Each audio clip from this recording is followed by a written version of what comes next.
Very good afternoon to you, Jane, and a very good afternoon to you at home. These are the top business stories live from the Sky Newsroom. The US and China commence trade talks here in London in a bid to agree a deal on tech and rare earth minerals. The pharmaceutical industry rejects a government offer to cut the cost of NHS drugs. Plus, could more holidaymakers be about to head to the north of England this summer? We'll be speaking to Airbnb.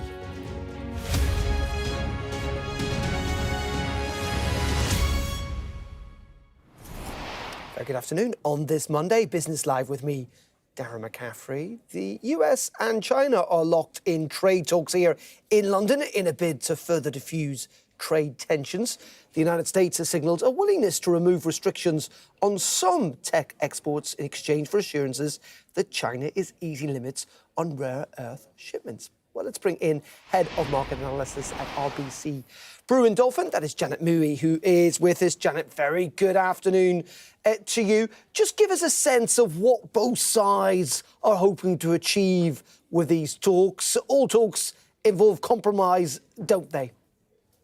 Hi, Darryl. Thanks for having me. I think the key for this negotiation is to relax the export restrictions that either country actually want. So the US wants the rare earth that China has an effective monopoly of, and China wants US export of semiconductors.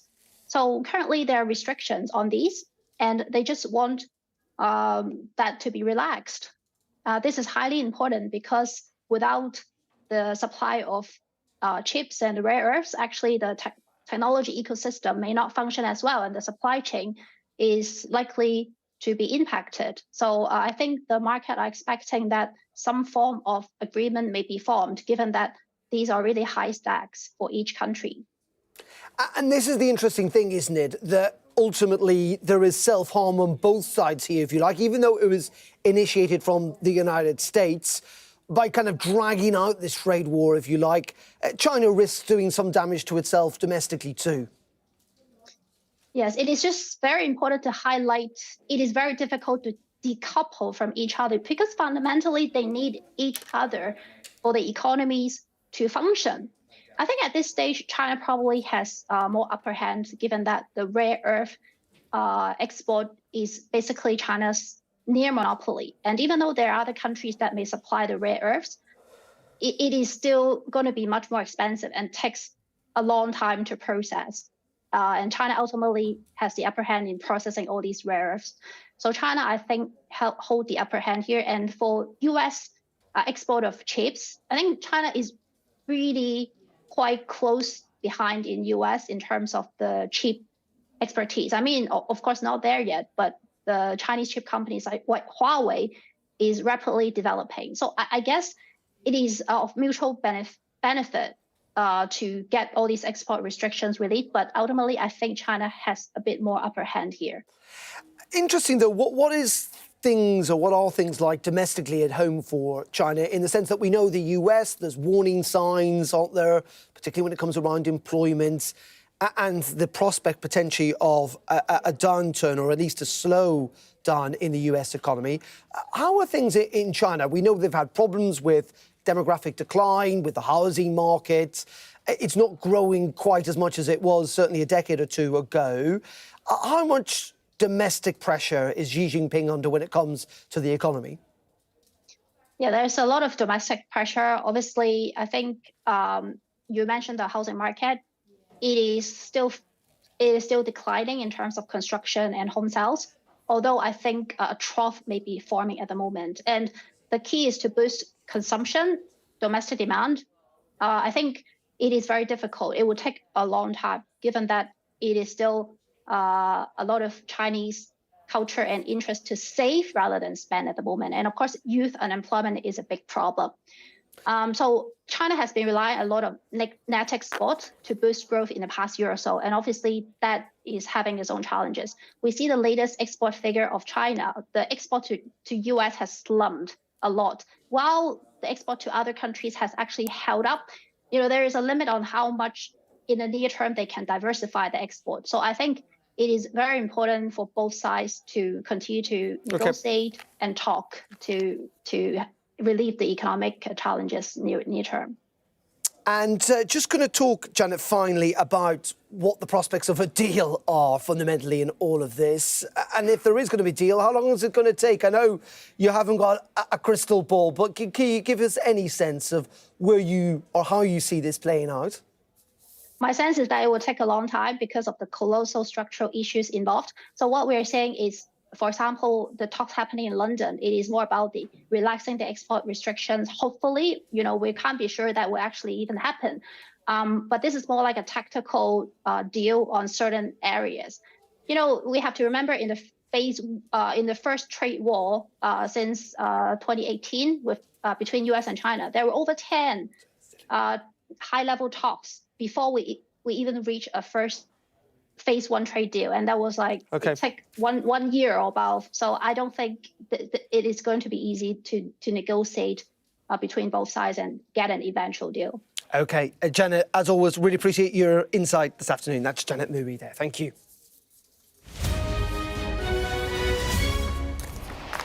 OK, let's have a look at how the markets are doing this afternoon. Delighted to say we can speak to Daniela Haythorne, who is a senior market analyst at capital.com. Daniela, always a pleasure. I'm going to start with big news today in the advertising world with the head of WPP, one of the world's largest advertising agencies, standing down.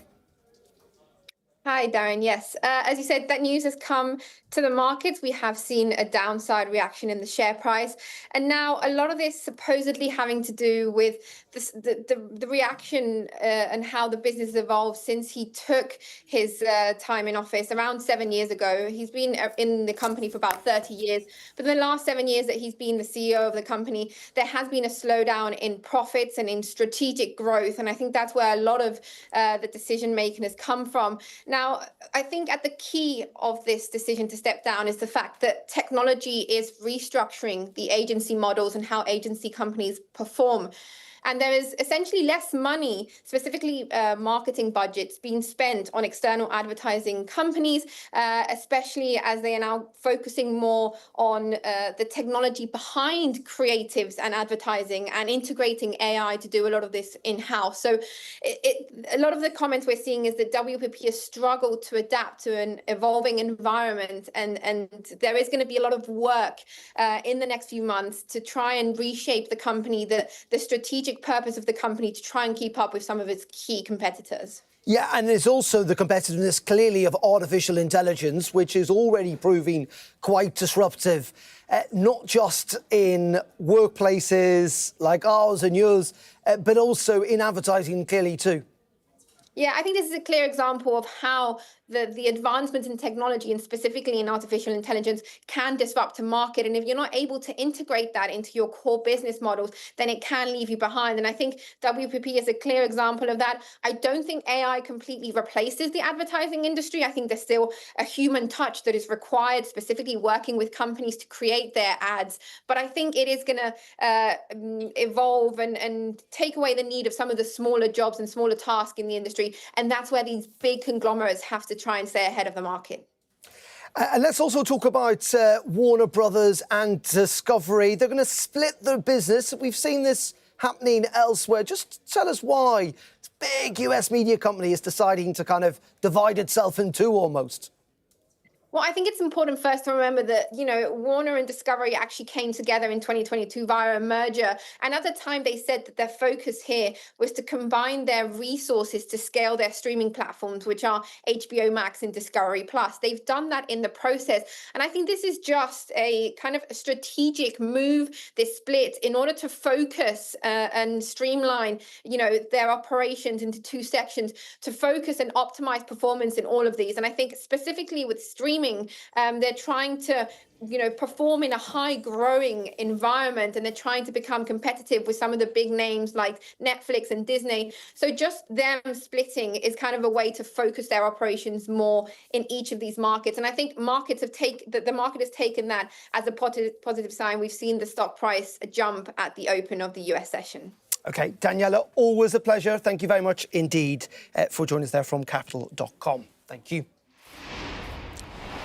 Just going to bring you up to date with some news coming in to us here at Sky, and that is from Downing Street. It involves a conversation that took place this morning between our Prime Minister, Sir Keir Starmer, speaking to the German Chancellor Friedrich Merz ahead of the G7 and NATO summits later this month. This is the readout from Downing Street, saying the leaders began by reflecting on the Chancellor's visit to Washington last week and welcomed President Trump's efforts to secure a sustainable peace for Ukraine. Both leaders also welcomed efforts by NATO allies to step up defence spending. We just saw Mark Rutte there, of course, the NATO Secretary-General, talking about that, and agreed on the importance of NATO as a fair resilience and had the capabilities it needed to face the threats of today. It also talked about tackling illegal migration. The leaders agreed on the importance of working together to intercept migrant routes upstream and the need to go further in trying to break the business model of smuggling gangs. And the statement ends from Downing Street saying that both look forward to seeing one another again soon. So that's just the readout from Downing Street of a phone call between the Prime Minister and the German Chancellor Friedrich Merz that took place this morning. Now, let's move on, because the pharmaceutical industry has rejected a government offer to cut the cost of a contentious NHS drugs pricing scheme. The Association of British Pharmaceutical Industry threatened to cut £2 billion of potential investment discussed with Treasury officials was now potentially at risk. Well, let's speak to Dr. Juho Jalkanen, who is an executive at Farron Pharmaceuticals, a UK-Finnish biotech group. A very good afternoon to you. First of all, what is your reaction when it comes to what Keir Starmer, the government, seem to be saying in regards of drugs being sold to the National Health Service? Well, first of all, most important thing is that drugs need to be really priced and sold according to the benefit they bring to patients. For us, example, we work in rare form of leukemia, and the benefit it brings, less transfusions, less infections, less hospitalizations. Let's price those drugs accordingly. So you're saying effectively, if you want to have the best possible drugs in the National Health Service to help people get better, you have to be prepared to spend the money. Yes, you have to. That's innovation for you. But, truly innovative drugs, they need to bring something new to the table. As in you need to invest essentially in these drugs, do you? That costs money. Yes. You will need to heavily invest in stuff like that, because if you want new drugs, new innovative drugs like we're working on, it can't be conventional chemo, low-priced chemo. New drugs come with a price, but if they really bring a new benefit to patients, then they're all worth it. And what is your sense when you deal, because obviously you're a Finnish pharmaceutical firm, you deal with lots of effectively different countries, don't you? What's your sense when dealing with the National Health Service? One of the arguments with the NHS is that it is a big organisation and it is able, or is it not able, to strike good deals when it comes to drug prices, at least from their point of view? Well, the NHS, again, UK, I think it's very good on actually evaluating drugs and the benefit they give. As NICE, for example, does a great job. Europe, in a sense, generally is more strict, for example, in the US, but they did do a good job in evaluating, again, drugs and what they should be priced at. So I think we should really respect that work. And in Europe and in the UK, it's done very well. And just finally on this, how is the pharmaceutical industry? There was clearly a time in recent years when there was a lot of focus on it, during COVID, for example, and a sense, that it was at the cutting edge in terms of science. But we've also seen in the last couple of months an attempt by the United States to disrupt supply models because President Trump wants to see pharmaceutical companies return to the US. What impacts, if not even directly, is that having on the pharmaceutical industry here in Europe? So a lot of companies, especially big pharmaceutical companies who manufacture in Europe, they're moving manufacturing to the US because of these activities from the Trump administration. So billions and billions are going into investing in US manufacturing, which is good for the US economy, but actually all that money is away from actual innovation, innovating, getting new drugs. So we lose some in that. Okay. Juho from Farron Pharmaceuticals there. We really appreciate your time this afternoon. Thank you. Thank you. We're just going to bring you some other breaking news coming into us in the last couple of minutes, and that is the victim of an incident in Manchester, simply just 14 years old. The name of that teenager is Ibrahima Sek. He has been named as essentially a 14-year-old boy who has died, the victim, it seems, of an attack, and his family have paid tribute to him, saying that he was funny, caring and hard-working. He died in New Moston. It comes as another teenager has been arrested on suspicion of murder. We're getting the statement through saying that a 14-year-old and a 16-year-old boy were arrested on suspicion of murder. A 14-year-old girl and a 37-year-old woman were arrested on suspicion of assisting an offender. Officers investigated and are investigating the ongoing murder of arrested another teenager on suspicion of murder following the sad death of a 14-year-old boy in the New Moston area. Ibrahima Sek, as you can see on your screen, was and has very sadly died as a result of a serious assault. He was found with stab wounds, and his family have paid tribute to him as funny, caring and hard-working, as they have arrested and detained a 14-year-old boy on suspicion of murder alongside a 16-year-old boy. And we'll have more on that story, of course, at 5 o'clock. OK, you're watching Business Live here on Sky News. Coming up in just a couple of minutes. As more people reject trendy social media hotspots, where are the best UK travel destinations this summer? We'll be speaking to none other than Airbnb. Stay tuned.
A show of military might and menace. Why should the West trust you? Frankly, I don't care whether the West trusts us or not. Sky News. Get the full story first. Have a quick word for Sky News. Is the West right? Are you fueling Russia's war machine? American journalist Evan Gershkovich is on trial here, but was first on display. I'm Ivor Bennett, Sky's Moscow correspondent.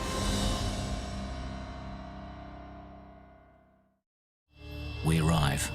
A secret hospital hidden in the Myanmar jungle. treating the victims of this bloody war. This is Myanmar today. Its military rulers don't want the world to see, but we have. I fight for my own future. I fight for my generation's future. This is an actual crime. They don't care for that. Myanmar army is only a couple of kilometers away. So this is a major humanitarian disaster.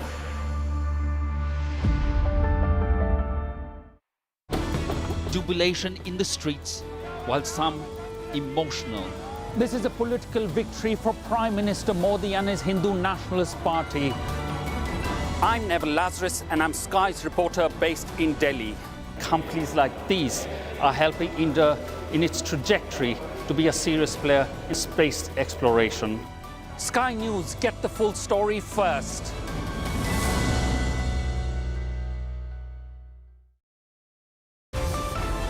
Staying connected is vital for business. Sky Business sponsors this report.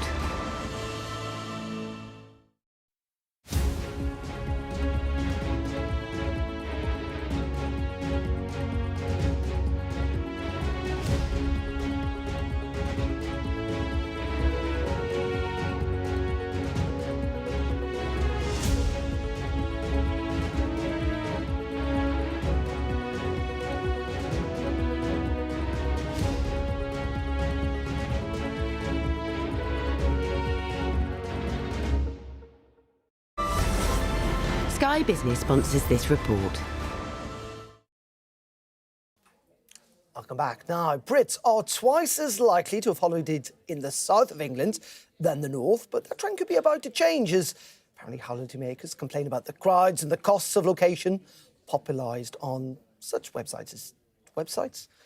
I don't know why I'm saying websites. They're clearly not websites. They're social media posts. Yeah, I'm showing my age there. TikTok, Instagram, all those newfangled things. And new figures from Airbnb suggest more than a third find trendy locations to be too crowded and 45% are finding new destinations, particularly, it seems, in the north of England. Let's speak to Luke Impett, who is the head of partnerships at Airbnb. Luke, a very good afternoon to you. So what we're talking about effectively here is places like Cornwall and Devon and Brighton are obviously very popular, but sometimes quite busy. And other places, I don't know, like Scarborough or Northumberland are a little less busy, but becoming increasingly popular. Is that fair? Yeah, that's exactly right, Darren. So I think our new research tells us that many UK travellers really want to break away from kind of the typical popular holiday destinations as they look for their next trip. More than half of UK adults want to discover somewhere completely new to them that they haven't visited before. And 1 in 5 want to discover places that they haven't seen trending on their social media. As you said, social media is a real driver of where people now go. But a lot of people kind of want to break away from what they're seeing on social media. One of the huge benefits of Airbnb is that hosting enables people to experience local communities and destinations that don't necessarily have huge hotel chains within them. And when we discovered, as you said, that Brits are twice as likely to have holidayed in the south than the north of England, we knew we'd had a great opportunity to shine a light on some alternative destinations across the country. Yeah, it's a reminder, you know, tourism is a massive business these days. You know, a lot of people like to get away, even just in the UK here for a long weekend or a week away. And places can get very busy. It is something that people now factor into when they're booking somewhere. It's not just what the weather's like or where the best restaurants are. Yeah, I think that's right. I think a lot of destinations, not just in the UK, but globally, are trying to reconcile kind of how they deal with real big boom in tourism that we've seen, particularly in the post-COVID era. And a lot of governments and local communities are trying to reconcile how they maintain that with the benefits that they see from tourism. I think what we see on Airbnb is that the money that is brought to local areas and put directly into the pockets of hosts. So the average host on an Airbnb in the UK will earn around £6,000. That's money that's directly into the local economy. Most guests, when they stay in an Airbnb, will follow recommendations. They're spending directly in the pubs, restaurants and cafes, which is really, really beneficial. And look, is there a sense of how healthy the domestic market is? Because actually there has been a little bit of a drop-off, I think, in international visitors, particularly to London and elsewhere. What about are staying at home this summer. Are things looking pretty good as far as you know? I think things are looking very positive from an Airbnb perspective. I don't know about the rest of the sector. I mean, the UK is a really resilient destination. We've seen a big uptick in travel, both inbound and domestically following COVID. And I think, you know, for us, it's still one of the biggest destinations globally on Airbnb. And we're really proud at Airbnb of the way in which people can experience destinations they otherwise might miss in the UK and not just the big holiday hotspots. And if you can give me an answer to this, I know I'm putting you on the spot here. Where would you go? Where's your top destination? So I want to go to West Yorkshire. We're proud partners this year of Bradford City of Culture. So I'd really recommend that everyone takes a trip to West Yorkshire. Saltaire is really good in the summer. My top tip, I would think, is Northumberland. I think it's one of the most underrated counties on these islands. Luke, appreciate your time from Airbnb there. Thank you very much indeed. Northumberland, it's very, very good, I promise. That's it from me on Business Live. We're back tomorrow morning, 11:30. Jonathan is up next with News Hour. Have a good evening, and I'll see you tomorrow.